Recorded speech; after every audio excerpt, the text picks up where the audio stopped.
महाशिवरात्रि की कथा। परमपिता ब्रह्मा के मानस पुत्र दक्ष जब प्रजापतियों के राजा बने तो उन्होंने एक विशाल यज्ञ का आयोजन किया। इसमें सम्मिलित होने के लिए तीनों लोकों के अतिथियों को न्योता भेजा गया, सिर्फ भगवान भोले शंकर को छोड़कर।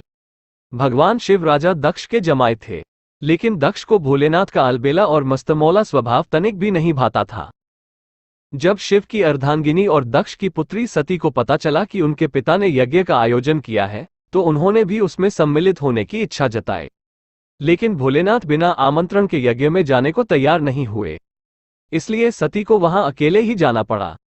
वो जैसे ही सभागृह में पहुंची, उन्हें शिव निंदा सुनाई दी। सती को देखकर भी उनके पिता नहीं रुके, वो शिव की बुराई करते रहे। सती ने अपने पिता को समझाने का प्रयास किया, लेकिन राजा दक्ष ने उनकी एक न सुनी। सती अपना और अपने पति का अपमान सह नहीं पाई और वह यज्ञ स्थल पर बने अग्निकुंड में कूद गईं।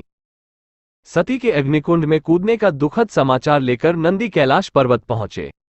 भगवान शिव सती को बचाने के लिए यज्ञ स्थल पर गए, लेकिन तब तक सब खत्म हो चुका था। कैलाशपति ने क्रोधित होकर सती का शरीर उठा लिया और तांडव करने लगे। जिस दिन शिव ने तांडव किया था वो फाल्गुन महीने के कृष्ण पक्ष की चतुर्दशी 14वीं तिथि थी। महापुराण के अनुसार वही खास तिथि महाशिवरात्रि हुई। शिवरात्रि का अर्थ शिव की रात। शास्त्र के अनुसार हर सोमवार का दिन शिव की पूजा के लिए उपयुक्त है। हर महीने के कृष्ण पक्ष की चतुर्दशी तिथि शिवरात्रि होती है। फाल्गुन में महीने में वही खास तिथि महाशिवरात्रि हो जाती है। महाशिवरात्रि के दिन देश के 12 ज्योतिर्लिंगों में शिव भक्तों का जमावड़ा लगता है। इनके नाम है सोमनाथ, मल्लिकार्जुन, महाकालेश्वर, ओंकारेश्वर, केदारनाथ, भीमशंकर, विश्वेश्वर, त्रयंबकेश्वर, वैद्यनाथ, नागेश्वर, रामेश्वर और घृष्णेश्वर। हिंदू शैव संप्रदाय वालों के लिए ये सबसे बड़ा धार्मिक अनुष्ठान है। दुनिया के सभी शिवालयों में इस दिन अंधकार और अज्ञानता को दूर करने का संकल्प लिया जाता है। दिन भर उपवास रखकर शिवलिंग को दूध, दही, घी, शहद और गंगाजल से स्नान कराया जाता है। शिव पुराण के अनुसार इसी रात शिव और पार्वती का विवाह हुआ था। इसका मतलब हुआ शिव और शक्ति या फिर पुरुष और आदिशक्ति यानी प्रकृति का मिलन। एक और मान्यता है कि इसी दिन ब्रह्मांड की रचना हुई थी। सती के शोक में भगवान शिव गहन समाधि में चले गए, ध्यानमग्न हो गए। उनके ध्यान को कोई तोड़ ही नहीं पाता। भगवान विष्णु और ब्रह्मा भी सारे जतन करके हार गए। सृष्टि का संचालन भी बाधित होने लगा। देवतागण की समझ में नहीं आ रहा था कि भगवान शिव का ध्यान तोड़ने के लिए क्या जाए। दूसरी तरफ हिमालय की बेटी के रूप में सती का पुनर्जन्म होता है। उनका नाम रखा गया पार्वती। पार्वती शिव को पाने के लिए कठिन तपस्या करती हैं। पहले तो शिव ने पार्वती को तपस्या करने से रोक दिया, लेकिन अन्य देवताओं के सहारे पार्वती शिव का मन जीत लेती है। फिर एक विशाल समारोह में शिव पार्वती का विवाह हुआ। उस दिन भी फाल्गुन महीने के कृष्ण पक्ष की चतुर्दशी तिथि थी। इसीलिए लड़कियां शिव के समान वर पाने के लिए इस दिन शिव की पूजा करती हैं।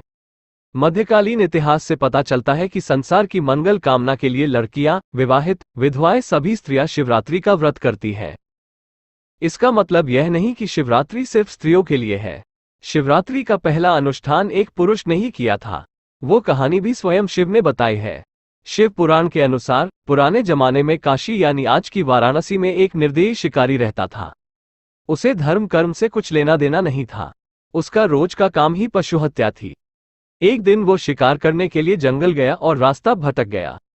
शाम घिर आई। जंगल के जीव जंतुओं के डर से वो एक पेड़ पर चढ़ गया। दिन भर कुछ खाने को नहीं मिला था।